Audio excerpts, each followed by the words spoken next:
Ventana Abierta, una mirada al país, a la comarca y al mundo. Todos los jueves a las 18 horas, aquí en Fénix, 1330 AM.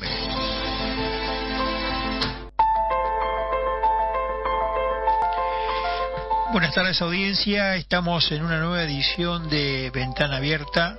Quien les habla, Heraclio de la Bandera, les saluda. Saludo acá a los compañeros que tengo en el estudio, Néstor Grajales, mi co-conductor, Alexis Martins, también hoy estuvo, yo siempre te bautizo, bueno, vos Alex Martins. Alex Martins. Pero bueno, está parecido, perdóname. No, por favor.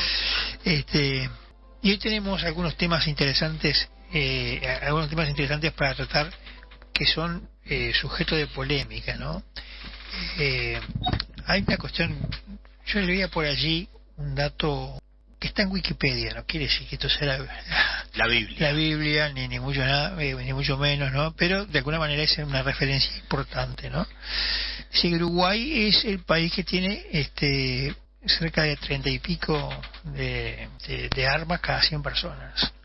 Ajá. Y es el país, el octavo país más armado del mundo por personas, por civiles, y el primero de América Latina.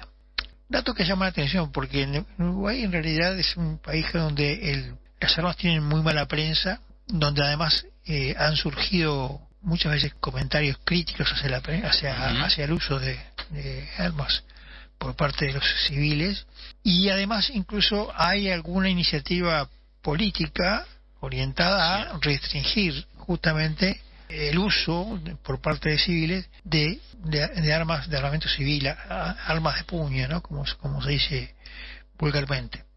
Y hoy nos va a acompañar alguien que ya ha estado en este programa, le agradecemos muchísimo la llegada de nuevo a este programa, que es Ricardo Barbosa, capitán de navío Ricardo Barbosa, que tiene experiencia en ese sentido. Tenemos un tema técnico que a ver si Cabina puede. Es el invitado que tiene la radio. Perfecto, está perfecto. Bueno, el invitado, por favor, don Ricardo, si es tan amable, baja esa radio porque así no tenemos eco. Bueno, bienvenido Ricardo otra vez a los temas que generalmente no se visibilizan en la política nacional y sin embargo son parte de la sociedad. Bienvenido. Todavía no solucionamos el temita, Heraclio. Está ahí nuestro operador estrella, Matías, solucionando. Cuéntate que esta estadística estaba dando noticia precisamente de que Uruguay era el país que tenía el primer puesto en la posesión de armas por parte de civiles en América Latina, y el octavo en el mundo. Una estadística que yo tampoco sé qué llama la atención tiene, pero llama la atención igual los números. E invitamos en este programa, como decíamos recién, a Ricardo Barbosa, capitán de navío Ricardo Barbosa, que ya tuvo la deferencia de estar acá con nosotros, así que ya es hombre de la casa. Así que bueno, Ricardo, bienvenido y gracias por tu participación. No, por favor, gracias a ustedes por la invitación y mil disculpas por no haber podido ir al estudio para hacer esto en directo. No, eso no es problema. Lo que sí te voy a pedir, si está amable, me dicen que hay una radio, porque acá hay un eco, hay un retorno. ¿Tú tienes alguna radio por allí prendida? No, lo que puede pasar es que estoy con la computadora y tendría que pasar al celular y anular la computadora para que no tenga este eco. Claro. Bueno, vamos a tratar entonces en lo posible de tener una conversación lo más pausada posible, porque me parece que es la forma de que el eco no altere. Que hay una opinión formada bastante prejuiciosa respecto del uso de armas por parte de civiles. Hay incluso alguna iniciativa política en esta administración que no ha tenido mayor prensa, pero sí ha estado dando vueltas en los anaqueles, las mesas del Parlamento. Tampoco sé cuál es el futuro de esa legislación, de ese proyecto. ¿Qué podemos hablar de ese tema, Ricardo? ¿Qué nos podés transmitir en cuanto a la perspectiva? Vos que sos un hombre que tenés una profesión vinculada al mundo de las armas, que venís de la profesión, tú estás retirado ya, pero por lo menos tenés una visión más cercana al mundo de las armas. ¿Qué nos podés decir en este punto sobre este tema? Bueno, a ver, lo que podríamos hablar en un principio es que toda decisión política busca determinadas consecuencias, aunque de repente esa decisión política no coincida con la realidad. ¿A qué voy con esto? Como bien dijiste, se están tratando de lanzar determinadas medidas, que esas medidas, en definitiva, lo que buscan es tener un apoyo popular o la demostración de que el gobierno de turno está haciendo algo para tratar de prever un problema que supuestamente está vinculado a las armas. ¿Y por qué digo supuestamente? Porque, como dice el dicho, las armas las carga el diablo y las descargan las personas. O sea, las armas en sí no son las responsables, sino es la actitud de las personas y el valor que le dan al arma en una relación de poder para lograr determinados objetivos, que puede ser desde un problema vecinal hasta una lucha por el poder. Claro. Ahora, cuando uno plantea el problema arriba de la mesa de las armas, habría que preguntarse si esta estadística que yo mencionaba contabiliza las armas ilegales que también están en poder de la población.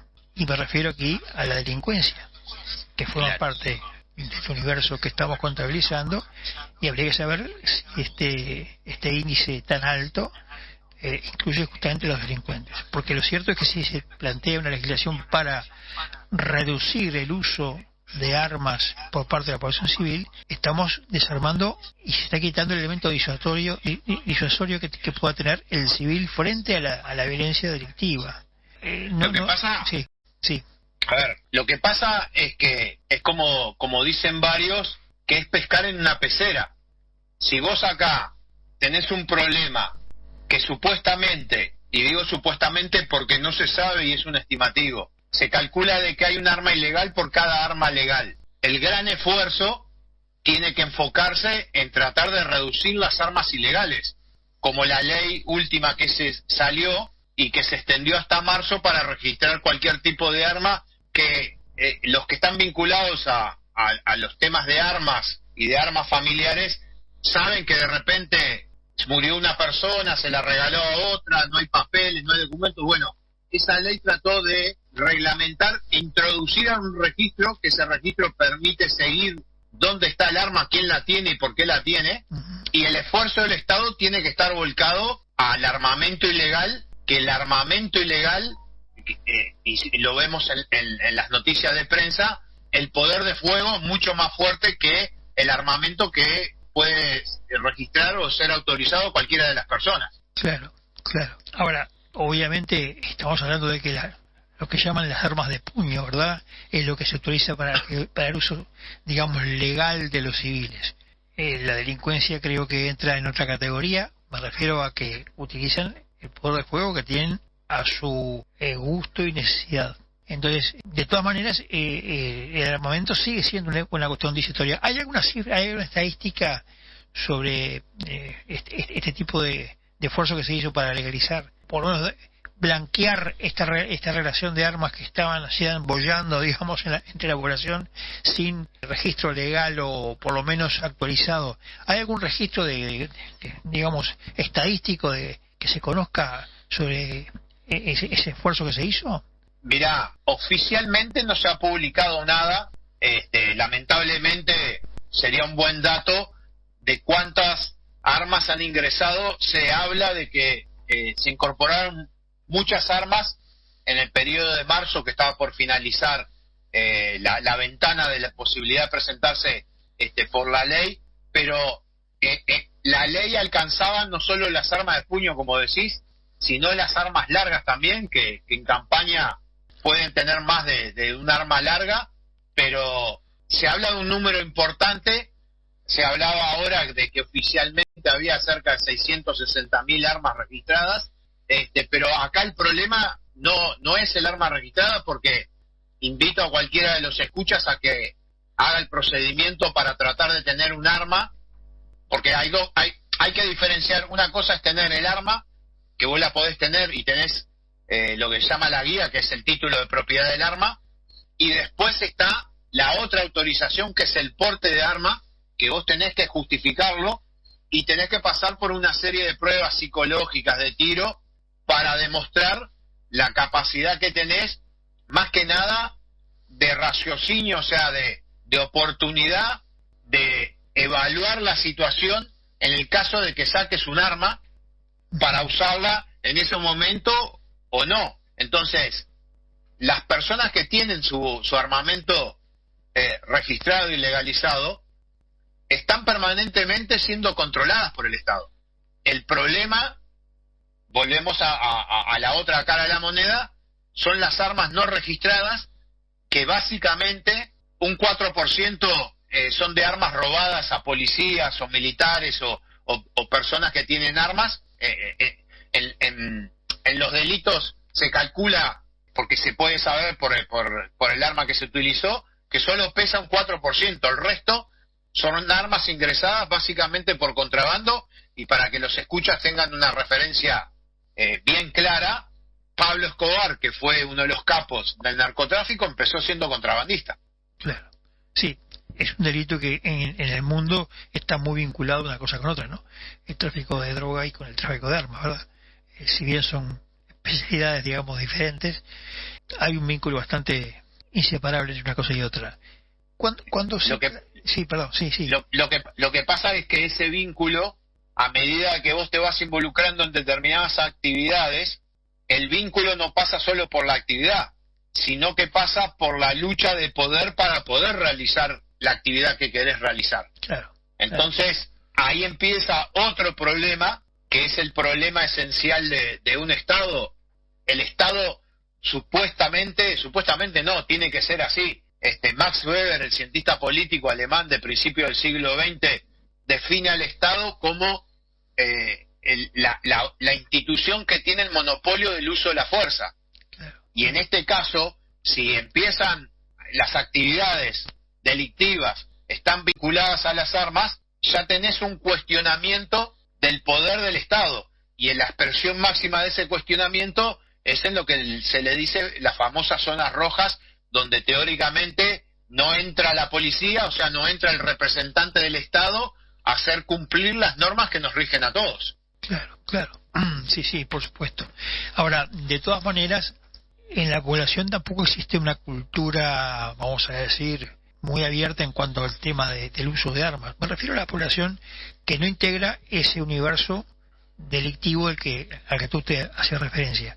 Ahora, recién ahora están tomando cuerpo, digamos, los lugares donde la gente puede ir a aprender a utilizar armas, a hacer tiro. A veces se mezcla el tiro deportivo, es decir, el tiro de caza, en fin, las armas cortas.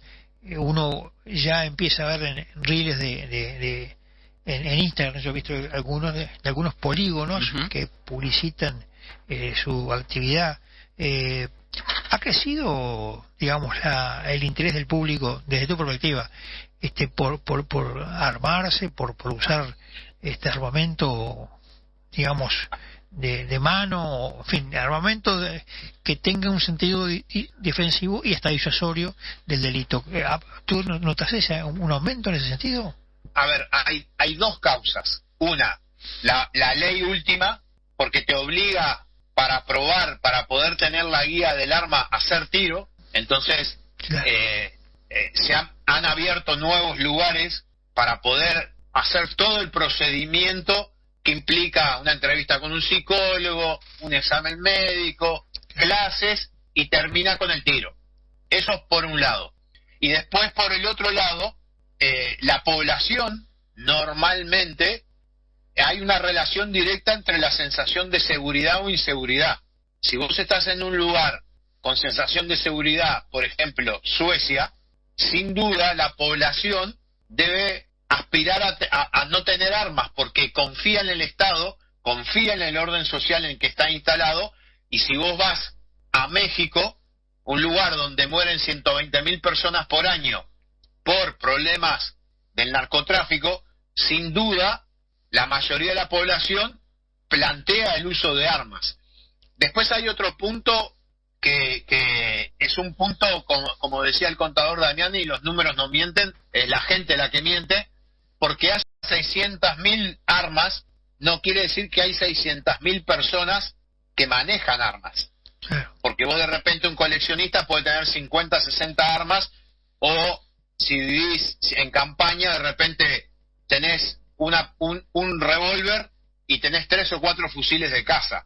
Entonces, de los 600.000, ponele que haya 300.000, y después de esos 300.000 todavía tenés que sacar, como vos mencionaste, a la gente que hace competencia deportiva, que de repente tiene más de un arma. Y después tenés el otro problema, que queda políticamente correcto decir que estás en oposición a las armas. Claro. Sin duda alguna hay una lectura política de todo esto, y bueno, no en balde, en esta administración han aparecido voces del oficialismo, no del oficialismo, pero sí que integran el partido oficialista, que propugnan la eliminación o la limitación en los civiles de las armas, el desarmado de los civiles, cosa que además es concurrente con lo que ha pasado en otros lugares donde sectores de izquierda han llegado al poder. Pasó en Colombia, en otros países, pero recuerdo el caso donde se canjeaban armas por comida o cosas por el estilo, ¿no? Y bueno, sí, a ver, podés llegar a tener una contradicción en eso, porque si por ejemplo vos vas a Estados Unidos, la segunda enmienda que tienen los Estados Unidos, que permite el porte de armas, sí, la esencia de esa decisión, de ese artículo que está en la Constitución desde su fundación, es para que el pueblo no quede desarmado ante la posibilidad de que asuma un tirano y que lo pueda enfrentar.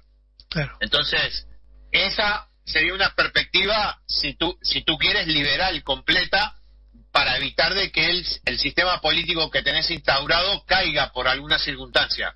Después iría en contra del espíritu liberal, de lo que es que las personas puedan hacer, sean libres de hacer sus cosas siendo responsables. Después tenés, si vos querés, para esa argumentación, la contradicción de estados como Suiza, o por ejemplo Israel, y hay algún estado más, de que por el servicio militar tienen el armamento en la casa y no por eso aumentan los crímenes. Claro. No hay una relación de tener arma y que aumente el crimen, sino que el crimen aumenta por un tema vinculado a la falta de reglas, a la imposición de personas que pretenden ser más fuertes y a la falta de educación. Entonces, y tenés la moraleja que en muchos países que gobierna lo que sería la izquierda o la vieja Unión Soviética, la mayoría tenían armamento en la casa, porque habían llegado por una revolución o porque habían llegado por sacar el gobierno que estaba instaurado, fuera una dictadura o lo que fuera, y por el permanente miedo de que hubiera una invasión o hubiera un enfrentamiento, la gente tenía armamento en su casa. O sea, lo que predican va en contra de los ejemplos que han existido en el mundo. Lo que pasa acá, que la única forma que vos tenés para ver si esta medida, que sin duda es un mensaje para decir estamos haciendo algo, que es una medida que desde hace 30 años se viene repitiendo y nunca no se sabe si resultó o no, porque tampoco los gobernantes de turno no te dicen cuando propusieron esto, el año que viene le vamos a rendir cuenta a la población para demostrar qué pasó y qué no pasó. Claro, sin duda la lectura política de todo esto macula, digamos, el problema, ¿no? Es decir, marca la posición que se tiene al respecto. Cuando vos decías la clásica definición de Max Weber sobre de que el Estado es el que tiene monopolio de las armas, o de la violencia, por lo menos, así se decía, también uno se pregunta, yo pensaba justamente el caso de Estados Unidos, donde en realidad se defiende desde la Constitución el derecho al uso de armas, ¿no? Quizás estamos ahí en el otro extremo, vamos a decir, del problema. Por un lado, el negacionismo del uso civil de las armas, y por otro lado, la defensa irrestricta del uso de la población de armamento. De todas maneras, entre un punto y otro, creo que hay 1000 matices. Y Uruguay de alguna manera sí es cierto que es el país más armado del mundo. A ver, más allá de que tú has hecho esa desagregación de cifras, que es verdad, no se iba seguramente a un porcentaje mucho más chico, pero la sensación de inseguridad creo que de alguna manera también colabora para que la gente opte por armarse. No hay duda. A ver, también lo que no te dicen, por ejemplo en Estados Unidos, qué porcentaje está armado, que estás hablando de un país que desde hace casi 250 años ha estado en distintas guerras. O sea, hay un cuerpo reservista, hay un cuerpo efectivo que ha pasado por guerras. Entonces, ¿cuál es el número real? Pero después también, como te decía, del número real acá en el Uruguay, no podés hacer esa asociación lineal de un arma a una persona. Lo otro es que vos tenés uno de los problemas que tiene el gobierno, que es una coalición de partidos y son 35 partidos.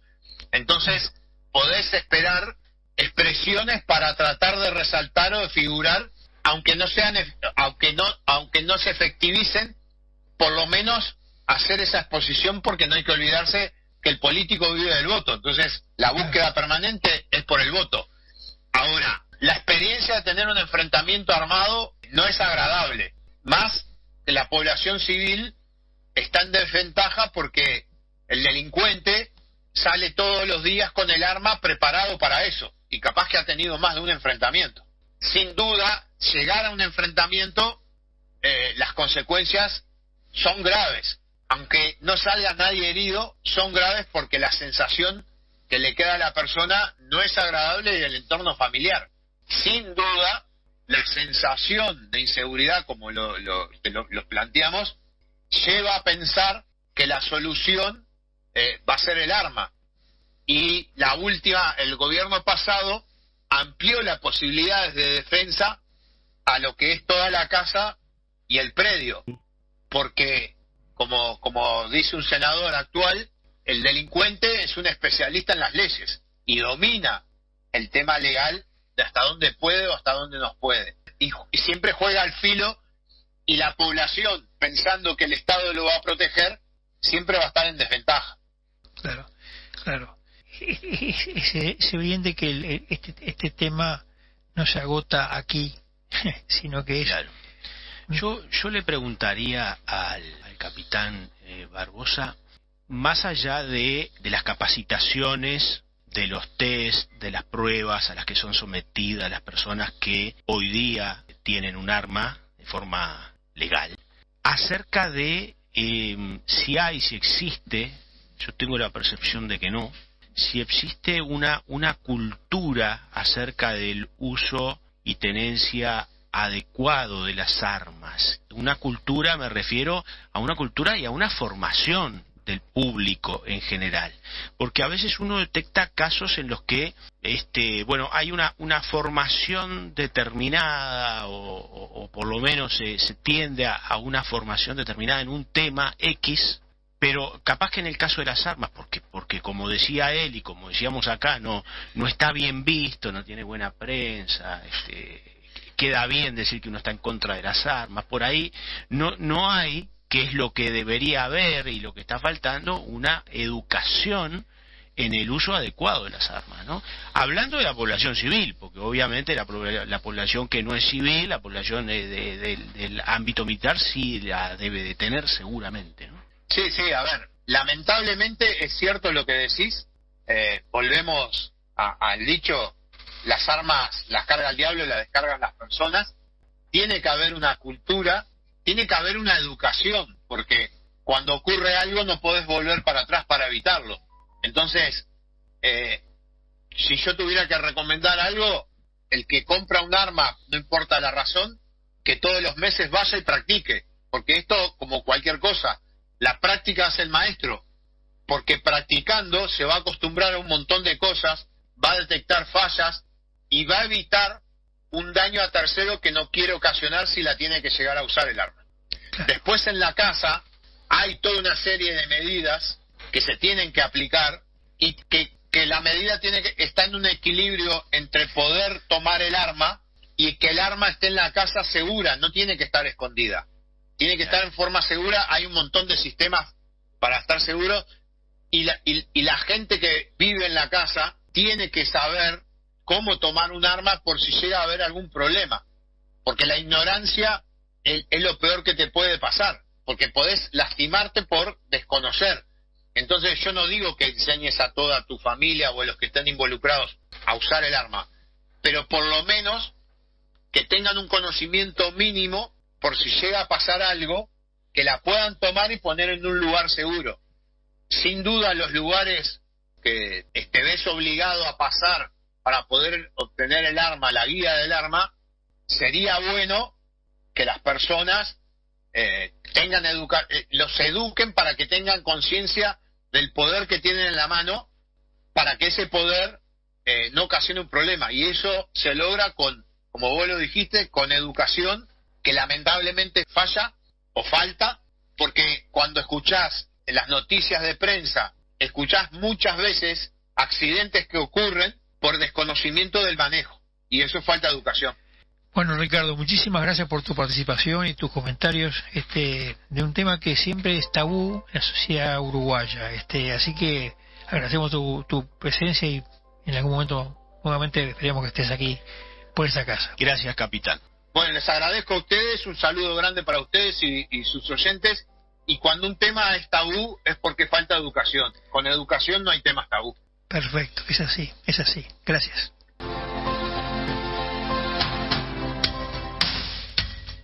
Cuando necesites solucionar de modo fácil los trámites difíciles en BPS, DGI y Ministerio de Transporte, consulte a los gestores de gestiones.ui. El mejor método para evitar dolores de cabeza y malestares a la billetera. Consulte su problema por Instagram a la cuenta @gestiones.ui o por correo electrónico a gestiones.ui@gmail.com. Esta gente hace fácil cualquier trámite difícil.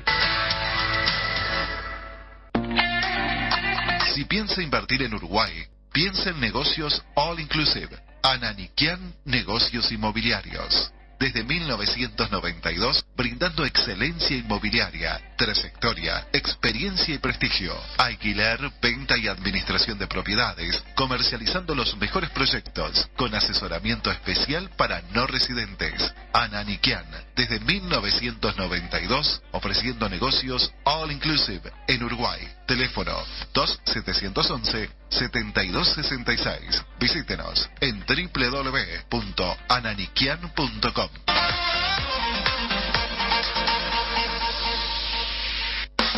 Tus avis no te dejan a pie. Presenta tu cédula y canjea 50 avis por una chance para participar del sorteo de 2 autos eléctricos BYD, 19 motos Anela. Además, podés ganarte 500 vales valor 1.000 pesos cada uno en el pago de tus facturas en nuestros locales. Vos podés ser el ganador. Te esperamos. Más información en habitat.com.uy.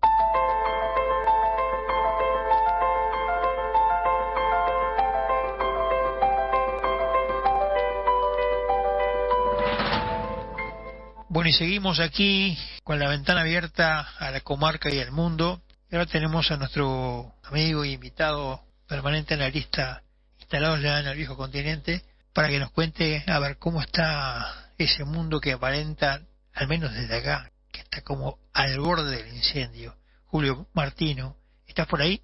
Sí, con mucho gusto, Heraclio, un saludo para ti y para todos ahí en el estudio, a los oyentes. Contanos un poquito a ver cómo es el escenario que se ve esta semana en España. Yo incluso tengo una duda, porque a veces tengo la sensación de que todos los días va a renunciar Sánchez, todos los días a su vez Sánchez dice que no va a renunciar. Parece que es la pregunta de todos los días.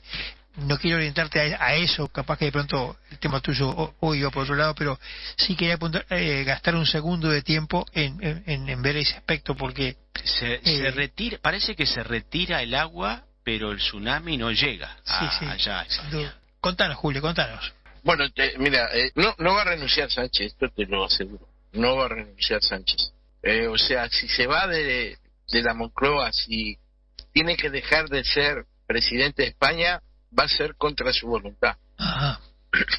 Y te vuelvo a repetir lo que te decía, creo que fue la semana pasada. La única manera que Sánchez abandone la presidencia es que una moción de censura lo obligue a convocar elecciones. Ahí está.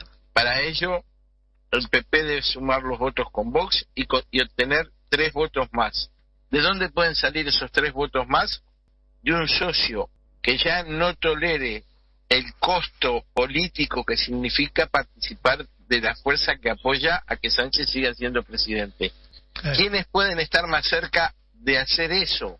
Los que pueden estar más cerca de hacer eso son los partidos de derecha separatistas, o el Partido Nacionalista Vasco, o Junts por Cataluña. Han negado que lo vayan a hacer, pero Junts ha dicho que aguanta un escándalo más y quita el apoyo. Es la amenaza que han hecho, ¿verdad? Los nacionalistas vascos parece que lo han dicho de otra manera, pero parecería ser el plan de ellos. Es decir, hay un escándalo más, entonces uno se termina preguntando, bueno, ¿cuántos escándalos, cuánta corrupción están dispuestos a aguantar? Uno más, van 5, van a ser 6, y cuando llegue a 6 podrá ser otro más. Después hay 8 diputados de Castilla-La Mancha que responden a Paje, que es el presidente de la Comunidad de Castilla-La Mancha, que es la voz disidente dentro del Partido Socialista, que ha estado cuestionando todo el periodo presidencial de Sánchez, siempre, que ha criticado la amnistía, que ha criticado los indultos, la cesión de funciones a las autonomías, la desigualdad que provoca entre comunidades, que se favorezca a los separatistas para conservar su apoyo y conservar la presidencia. Ahora, el PP directamente a través de Feijóo invocó a esos 8 diputados socialistas para decirles que se animaran a dar el paso de acompañarlo en una moción de censura, y se comprometió a que asume la presidencia con el único objeto de llamar a elecciones. Con el único objeto de llamar a elecciones. Y que da su palabra y la empeña en eso. Claro. No le han contestado. Yo no sé si te he contestado la pregunta que tú tenías. No, es que yo sé que eso lo conversamos el programa anterior, pero soy recurrente en la pregunta porque todos los días aquí las noticias que llegan van por ese lado, ¿no? Y uno desde acá tiene una perspectiva que puede estar con astigmatismo, con miopía o con presbicia. Heraclio, yo le quiero hacer un comentario a Julio a raíz de lo que recién nos estaba contando.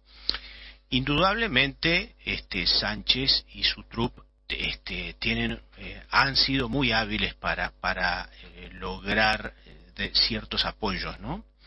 Y me estoy refiriendo al caso de partidos que mencionó él, los separatistas, ¿no? Ahora, Julio decía que uno de ellos ya le dio como una especie de ultimátum, ¿no? Por lo menos le sacó una tarjeta amarilla y no te aguanto un escándalo más. Ahora, ¿será que haya que soportar un escándalo más o será que en algún momento alguno de estos partidos, alguna de estas personas o colectivos políticos se darán cuenta que Sánchez y su trupe les está haciendo el cuento del tío, les está mintiendo y nunca les va a cumplir lo que alguna vez les haya prometido? Bueno, muy interesante lo que dice, porque efectivamente Sánchez les ha prometido muchas cosas y algunas no ha podido concedérselas. Pero convengamos que algunas no ha podido concedérselas porque no ha estado en su mano. Por ejemplo, él trató de que el vasco, el gallego y el catalán fueran idiomas oficiales de la Unión Europea. No consiguió los votos para que los diferentes países lo votaran. Era una causa perdida, pero él hizo el intento y dijo, bueno, yo lo intenté, no me han hecho caso. Otro tanto pasó, por ejemplo, con el tema de la amnistía. Él firmó la amnistía, pero claro, el Supremo y el juez que lleva el caso de Puigdemont dice que la malversación de la que se acusa al expresidente de Cataluña, Puigdemont, que está en Bruselas, que no puede entrar a España porque tiene orden de captura, no está dentro de la amnistía. Entonces, como no está dentro de la amnistía, si entra Puigdemont a España, lo detiene por orden del juez. Entonces, ¿qué pasa? Él lo intentó, no lo logró. Y después luego hay otras que son promesas que son muy difíciles que se cumplan porque difícilmente consigan las adhesiones.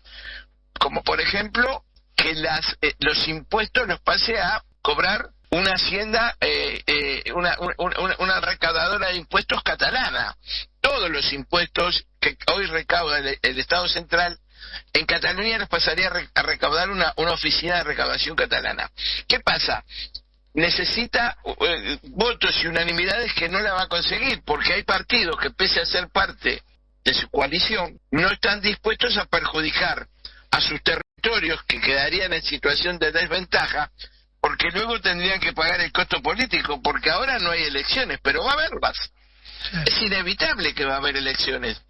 Y esta continuidad de Sánchez en estas condiciones tiene un costo político día tras día, que se refleja en cada vez una mayor deserción de votos, por ejemplo, del PSOE y de las fuerzas de izquierda, sobre todo, porque los nacionalistas o separatistas tienen un voto cautivo, pero el PSOE y la izquierda que lo acompaña están pagando un alto precio porque está desertando su electorado. Por ejemplo, un alto porcentaje del electorado del Partido Socialista Obrero Español son las mujeres.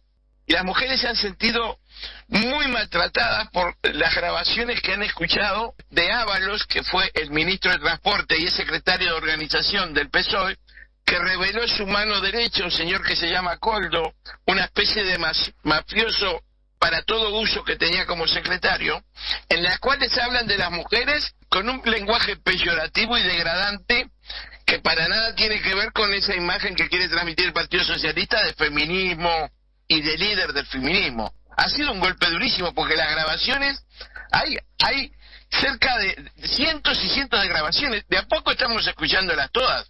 Algunas son bochornosas, francamente son bochornosas. Entonces, fíjense, hay un costo político. Ese costo político lo van a pagar. ¿Cuándo lo van a pagar? El día de las elecciones. ¿Quién está cosechando? Vox.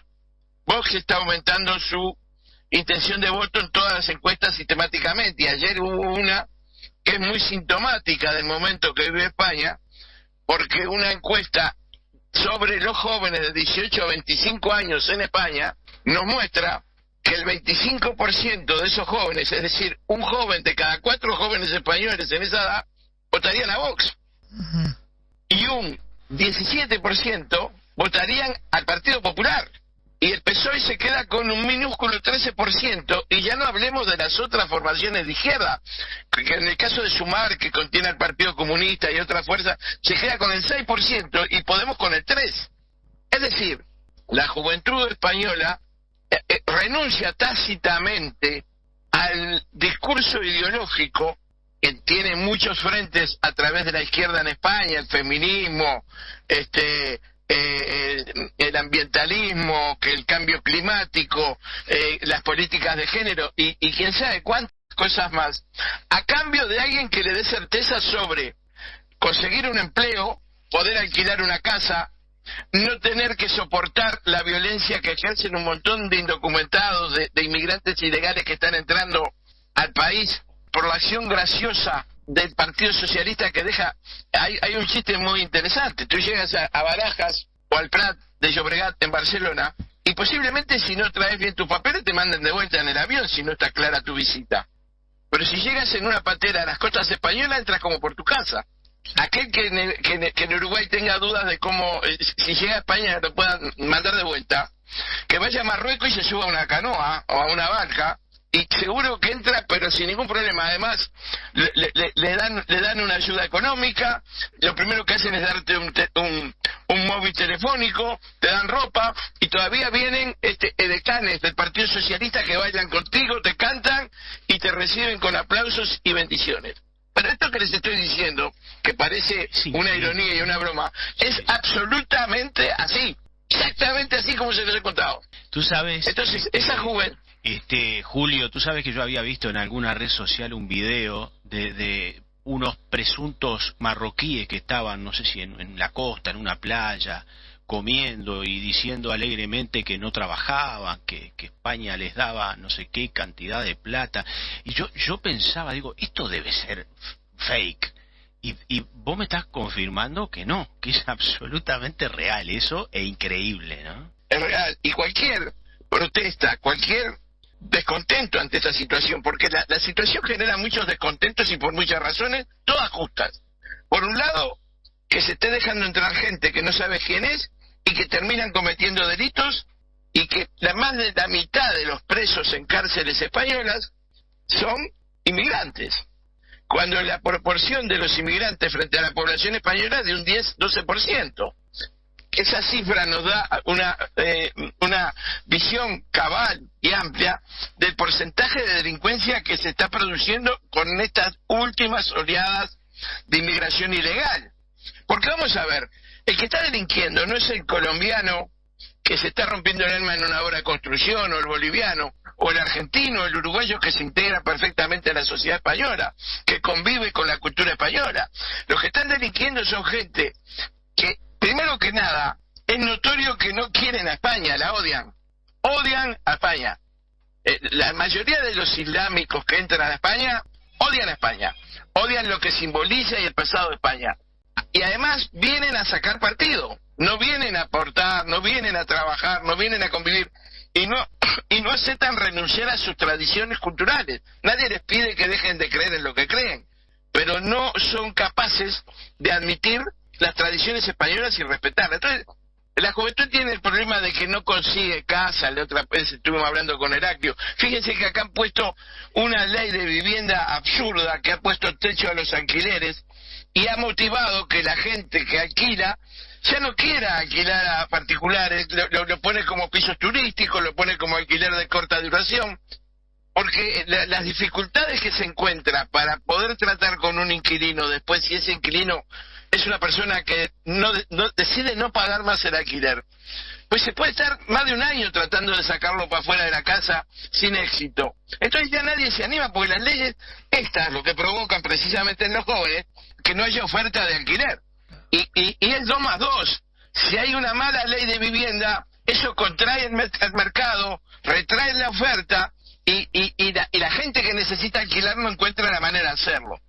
Entonces, la situación es, yo diría, terminó el curso político 24-25, empieza el curso político 25-26 seguramente a partir de septiembre. Feijóo, el presidente del Partido Popular, se fue prometiendo que desmontará todo lo que ha montado el sanchismo. Todo. Y para tener un enri de lo que estamos hablando, quiere desmontar la ley de vivienda, la reforma laboral, la ley de memoria democrática, la ley de educación, las leyes relacionadas con igualdad y con derechos LGTB. Quiere reformar, cancelar y anular todo lo que ha levantado el sanchismo. Y además, más vale que lo haga, porque si no lo hace, el que lo va a terminar haciendo es Vox, más tarde o más temprano. Y para ser presidente Feijóo de España, va a necesitar imprescindiblemente el apoyo de Vox.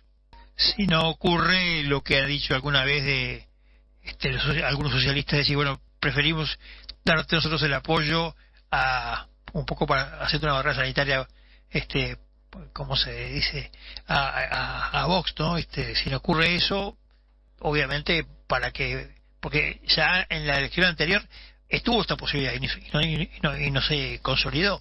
Le faltaron los votos, Heraclio. Claro. No llegaron. Le faltaron 3 votos. 3 votos para evitar esta tragedia que está viviendo España. Y fíjate, Vox, si está cumpliendo lo que dice cuando tiene oportunidad. El PP no lo ha hecho y tiene el triste antecedente de Rajoy, que tú lo sabes muy bien, que vino con mayoría parlamentaria prometiendo desmontar lo que hizo Zapatero y no cambió nada, no tocó una sola ley de Zapatero, ni una, nada. Claro. Lo cual, todavía yo no tengo una explicación para eso, quizás algún día la encuentre, ¿verdad? Feijóo podrá caer en el mismo error. Yo creo que la historia y un pueblo cansado ya no se lo perdonarían, Heraclio. Y vos sabés que apoyarse en el PSOE para poder gobernar en contra de lo que plantea Vox y lo que plantea el mismo PP ahora sería suicida para el PP. Pero además hay otro problema. Hay fuerzas dentro del PP que no lo consentirían. Principalmente y empezando por la presidenta de la Comunidad de Madrid, Isabel Díaz Ayuso, que tiene más prestigio que el propio Feijóo, ¿verdad? Claro. Julio, se nos ha ido el tiempo, pero una panorámica muy clara a la que nos has trasladado. Será hasta el próximo jueves, si Dios quiere, ¿sí? Si Dios quiere, un abrazo para todos, que Dios los cuide y que todo siga viento en popa para este magnífico programa que nos gusta compartir. Gracias. A ti.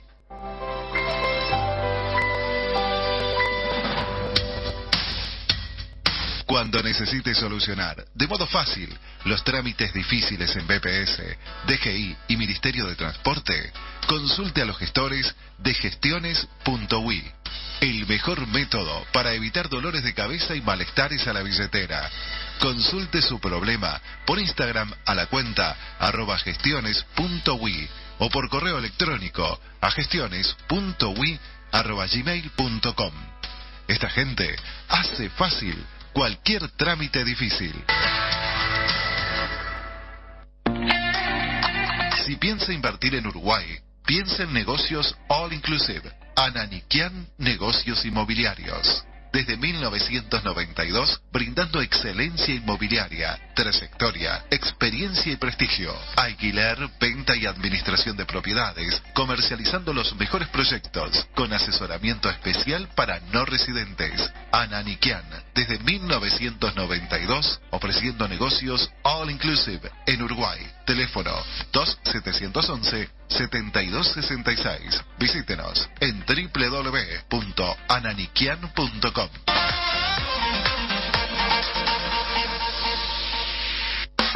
Tus avis no te dejan a pie. Presenta tu cédula y canjea 50 avis por una chance para participar del sorteo de 2 autos eléctricos BYD, 19 motos Anela.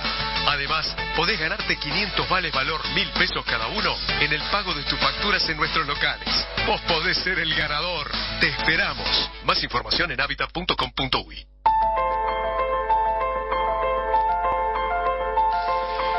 Y llegamos al último bloque de esta ventana abierta. ¿Usted sabía, mi estimado Néstor, que Habitat ofrece al público sus lockers Habitat como una solución para poder entregar y recibir paquetes en más de 100 locales? Es una idea genial de Habitat, que siempre está buscando algún tipo de solución, de innovación para acercarle al público. Y en este caso vino con los lockers que, bueno, se puede acceder en los locales de Habitat de todo el país, ¿no? Una idea fabulosa. Además ahora está la empresa Italia. Bueno. ¿Qué tal? Mi estimado amigo Don Martins, a ver, usted trajo hoy el tema de un asunto que a mí me tiene particularmente motivado desde toda mi vida, porque claro que sí. No le quiero robar la primicia, pero celebro muchísimo lo que usted ha elegido. Justo hoy que andamos cortito de tiempo, ¿no? Pues nos extendimos con los invitados, pero bueno, pero fue excelente. Pero hay que hablar nuevamente de ese tema, pero si quedamos cortos, dele nomás. No, claro que sí, Heraclio. Bueno, acá seguimos abriendo la ventana con un tema que no se toca lo suficiente, pero que tiene mucha importancia. Y esto empieza con una pregunta, ¿no? ¿Estamos perdiendo la capacidad de decir lo que realmente pensamos en nuestra sociedad? Y bueno, y a eso viene el tema, ¿no? ¿Por qué digo esto? En la novela 1984 de George Orwell describe una sociedad donde el lenguaje se manipula y algunas palabras se eliminan y otros conceptos no se pueden manejar o son tabú o tienen algún tipo de consecuencia. Y esto venía por un tema estatal, pero también por un tema de provocar miedo y una sensación de vigilancia extrema y continua y muy poca privacidad. Entonces, es un tema interesante y justo viene al pelo de lo que hablábamos una semana atrás de lo que se decía, ¿no? De controlar un poco los discursos de odio, los discursos extremistas, de poder institucionalizar esa, llamémosle Ministerio de la Verdad, como también se lo menciona allí en la novela. Esa novela, ya le comentaba, el libro 1984, la novela, es el libro que yo más he regalado en mi vida a amigos, a personas conocidas. Creo que es una obra magnífica desde el punto de vista de que está condensado allí un pensamiento de persona libre, en forma muy explícita, muy clara, y además quizás tiene el valor de que fue escrito por un converso, o por lo menos uno que perdió la fe en el socialismo, en el dirigismo, en el conductismo político, porque Orwell era un hombre de izquierda en Inglaterra. Tuvo experiencias que lo confrontaron al universo que terminaba yendo, que terminaba ayudando a construir desde su perspectiva de izquierda, y a partir de eso escribió 2 obras que son, en Uruguay viene a leerse en forma regular. Uno es Rebelión en la Granja, que es un libro, es un cuentito en realidad, un cuento largo. A veces se lo emparenta mucho con el anticomunismo, pero es algo más que eso, ¿no? Pero está interesante. Y 1984, que para mí es la opus magna que tuvo Orwell, y que vale la pena retomar siempre, porque sí, como bien decís, muchos se preguntan hoy cuánto y hasta dónde es posible disentir con el sentido común cotidiano, que a veces es un sinsentido. El relato oficial o lo políticamente correcto, a veces es difícil ir en contra de la corriente o de lo que se siente bien decir, por más que se piense diferente, o sea, no puede existir esa pluralidad de opiniones. Incluso a veces se invierten algunos conceptos, como la salud reproductiva, hoy en día, ¿no? O otro tipo de situaciones, y bueno, o se reescribe la historia. En la novela sucedía que si algo no iba a favor del mensaje que se quería transmitirle a la población, lo que se hacía era se eliminaba los libros de historia que no eran, o se reescribían ciertas partes, o se los eliminaba completamente.